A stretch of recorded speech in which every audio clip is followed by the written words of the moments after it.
Okay, skill set 2. So the first skill on skill set 2 is product of prime. This is relatively straightforward as long as you know numbers that multiply to make another. So if you had to write 108 as a product of its prime, you think of any two factors of 108. So in this case, they've chosen 2 and 54. So 2 times 54. And you want to circle, they haven't done it on this one, but you want to circle your prime numbers. So 2 is a prime number. So you don't need lines coming off that one. Then you look at 54, any two numbers that multiply to make 54. They've chosen 2 and 27. 2 is a prime number. And then we put into 27, two numbers that multiply to make 27. We've got 3 and 9. 3 is a prime number. Two numbers that multiply to make 9. We've got 3 and 3. So when you end as a tree, when you end your tree with all circles, 108 can be written as 2 times 2 times 3 times 3 times 3. So 2 times 2 times 3 times 3 times 3, which can be simplified. They'll normally say in index form. So an index form is this. So that means 2 to the power of 2 because we've got two 2's. And times 3 to the power of 3, which is 3 3's. Now, don't forget it is times in there. Biggest mistake people make is to put a plus. Okay. Another type of question that sometimes comes up is to prove a number is a square number. So 108 is not a square number because the powers are not all even. So the 2 is even here, so that's fine. But the 3 is not even. So I would need to add another 3 here. So I would need to multiply by another 3 to make a square number, basically. Lowest common multiple, highest common factor. We should know what this is. So lowest common multiple is the lowest multiple. So your multiples are your times table. So if you wanted a multiple of the lowest common multiple of 15 and 20, you would do your 15 and 20 times table until you got the same number, and so it is 60. Highest common factor, so factors are numbers that go into a number whole, so no decimals. So you would think of your factors of 20, so I normally put them as pairs of numbers that make 20, pairs of numbers that make 30, and the highest one that goes into it is 10. If you were to use a Venn diagram, this is usually follows a product of prime, so you normally have two product primes and you normally do a Venn diagram from it. So if you were to do your products of prime of 18, that would be 2, 3, and 3. And if you were to do your products of prime of 30, 2 times 3 times 5, the middle intersection is the ones you have the same as. So you've got a 2 in both of them, so that's why a 2 goes in there. And you've got a 3 in both of them, so that's why a 3 goes in there. And then you're left with a 3, and you're left with a 5, so that's why they go outside of there. Then you can use this Venn diagram to work out your highest common factors. Your highest common factor is the middle ones multiplied, and your lowest common multiple would be all of them multiplied. So the highest common factor of 18 and 30 would be 6, because 2 times 3 is 6. And your lowest common multiple, well, you would multiply them all. So we do 3 times 2 times 3 times 5, basically, to get 90. So that would be your lowest common multiple. Also in this section is ratio. So if we are sharing a ratio, there's 3 easy steps. We can just add our ratio. So 2 add 7 is 9. So they're basically sharing it into 9 parts. So if 9 parts is 90, 1 part is going to be 10. So I like to add my ratio, then divide your amount by your ratio, and then multiply. So it's basically add, divide, multiply. So if Bill gets 2 parts, that's going to be 20, because 1 part is 10. So 7 parts, so they've got 4, going to be 70. Sometimes they don't give you what they're sharing. So they sometimes give you one of the parts, or they give you they give you like the difference between. So in this case, Bill and Ben share some money in the ratio 3-2. Ben receives 160. How much money did Bill receive? So Ben gets 2 parts, so because he is the second one, so it goes Bill to Ben. So if Ben gets 2 parts, that's 160. 1 part is 80. Bill receives 3 parts, therefore that's going to be 240. I might do it a little bit of difference when I go through my answers. Right, so first question is our lowest common multiple of 3 and 8. Now you might be able to do this off the top of your head. Multiples, again, you would just write your 3 times table and your 8 times table until you get a number that is in both of them.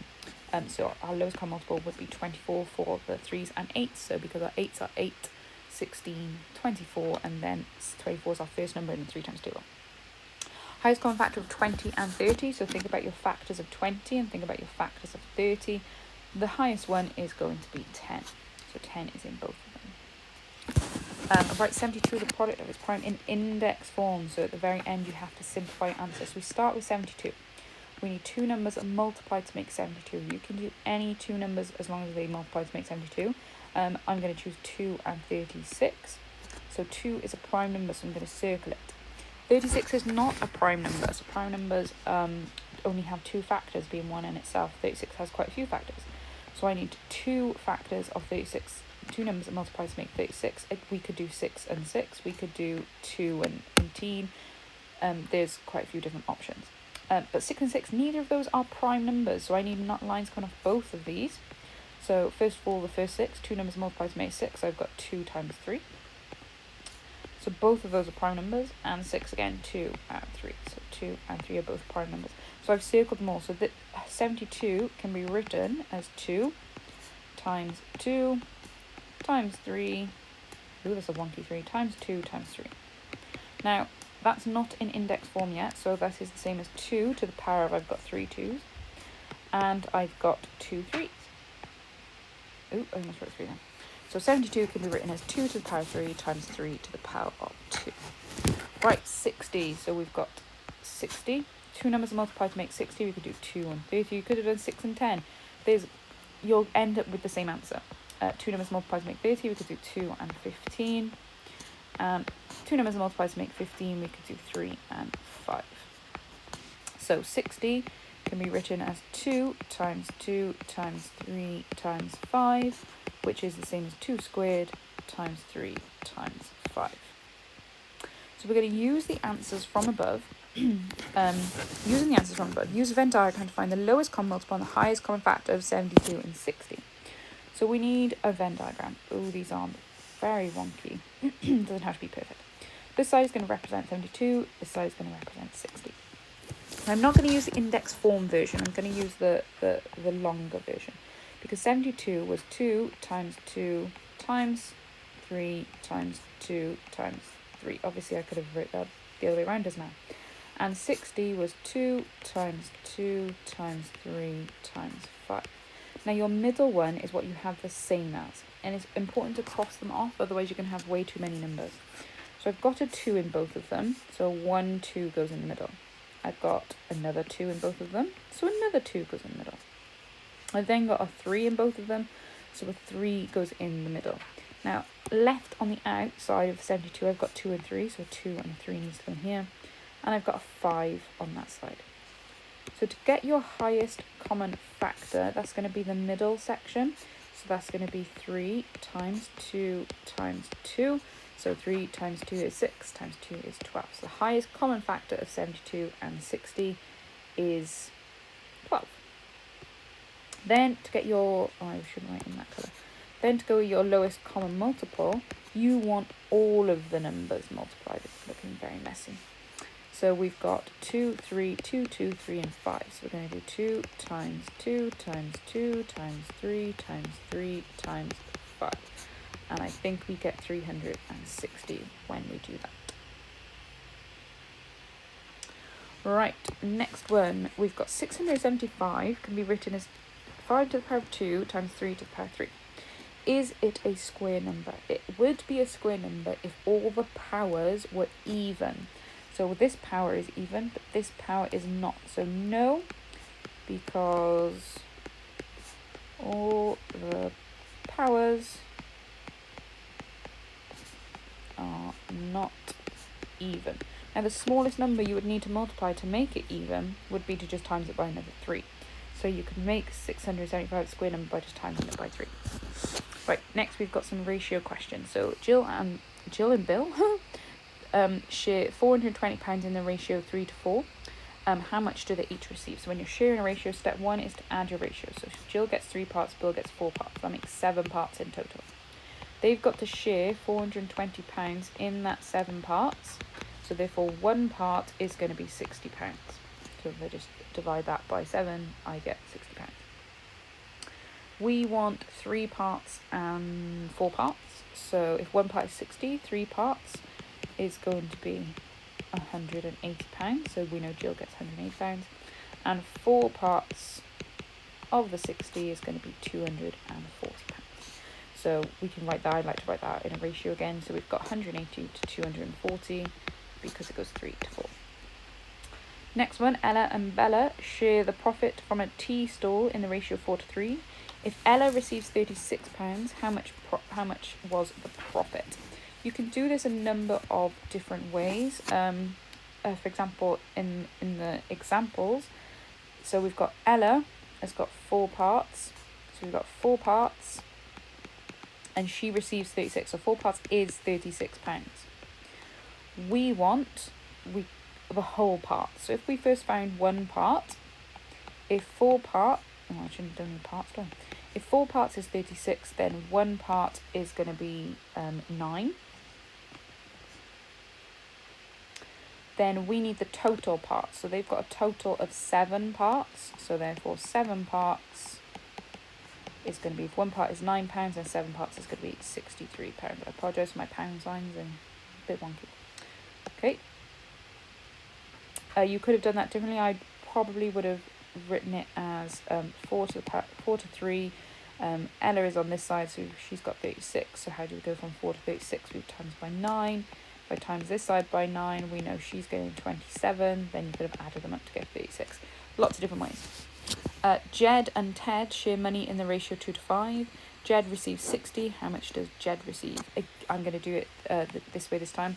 So we've got, they share in a ratio of 2 to 5, and this is Jed, this is Ted, because it goes Jed, then Ted. Ted receives £60. So if his 5 parts is £60, how do you go from 5 to 60? Would times by 12. Therefore, we would times our 2 parts by 12 to get £24. So we know Jed is getting £24.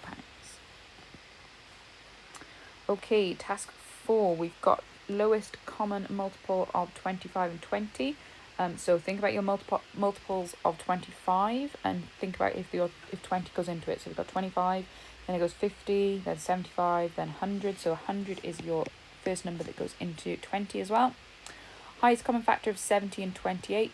Think of your factors of 20. Think about if it goes into 70 as well. So factors of 28, we've got 1, 28, 2, 14. 14 goes into 70, so it's going to be 14. 525 is a product of its prime and index forms. We start with 5 to 5. Now, it ends in 5, so I know 5 goes into it. So it would go into 105 times. We just divide that by 5. 105, again, 5 goes into it. It goes into it 21 times. Factors of 21, we've got 3 and 7. So I've ended up with all circles. So we know 525 can be written as, I'm going to jump straight to my index form. So we've got 3 times 5 to the power of 2 times 7. Okay, so I like to write them in smallest to biggest. So we've got, it doesn't matter, but you would still get all marks. 350. We could use 10 and 35. Again, you don't have to, but you can. You would now still end up with the same number. 2 numbers are multiplied to make 10. We've got 2 and 5. Those are both prime. Factors of 35, we've got 5 and 7. Those are also both prime. So 350 can be written as 2 times 5 to the power of 2 times 7. So it's to the power of 2 because I've got 2 5s. So using that above information, we're going to do our Venn diagram. Try not to be as messy this time. So over this side, I'm going to do 525, and this one we've got 350. Again, I'm going to write underneath what our numbers are, but without index forms. So we've got 3 times 5 times 5 times 7. And 350, we've got 2 times 5 times 5 times 7. Some people might not need to do this, but I like to do it, so I cross them off so I don't get confused. So there's a 5 in both of them, so 5 can go in there. And another 5 is in both of them, so 5 can go in there. Then we've got a 7 in both of them, so a 7 can go in there. What's left? We've got just a 3 and just a 2. So our highest common factor is going to be the middle ones. So we've got 5 times 5 times 7. So 5 times 5, 25 times 7, 175. Then our lowest common multiple is going to be all of them. So lowest common multiple is going to be all the numbers inside. So it still looks as messy. 3 times 5 times 5 times 7 times 2. So 175 times 2 times 3, that's 1050, I think. And next ones. we've got 294 is 2 times 3 times 7 to the power 2. What is the smallest number you can multiply 294 by to create a square number? Well, we need our powers to be even, so we need another 2 and another 3. So if we were to times it by another 2 and times it by another 3, that's basically the same as timesing it by 6. So 6 would be the smallest number that you would need to make a square number. Right, Bill and Jill again share £84 in the ratio of 3 to 4. How much do they each receive? So we've got 3 parts and 4 parts they're sharing in. That's a total of 7 parts. So if we would take £84 and we share that within those 7 parts, we get 12 parts. So 12 parts, £12, not 12 parts. So we know 1 part is £12. That's what I was looking for. And then we want 3 parts for Jill. So 3 lots of £12 is £36. And we want 4 parts for Bill. So 4 lots of 12 to give us 48. You can check you've done it right if they add up to the total. So if they add up to £84, then you know you've done it right. Next ones, we've got Ella and Bella again. So Ella and Bella share the profit from a tea stall again, but this time in the ratio 2 to 3. If she receives £64, how much profit do they make? So we've got 2 to 3. This side is Ella, this side is Bella. Ella receives £64. So if 2 parts is £64, that means 1 part is £32. We need the total, we need 5 parts, but I'm just going to first work out Bella's part, just to see how much she's got. So she's got £96 if we were to times that by 32 as well. Therefore, the total is going to be £160 they shared. Jed and Ted share money in the ratio of 4 to 5. Jed receives £15. How much does Ted receives, these names. Ted receives 15. How much does Jed receive? So Ted is our second part. So Ted has got 5 parts. That makes £15. Therefore, 1 part, I know I'm doing these a bit differently, but just to give you an idea of how differently you could work them out. So 1 part is therefore going to be £3. How much does Jed receive? Jed wants 4 parts. So if we know 1 part is £3, 4 parts is going to be £12. So he receives £12.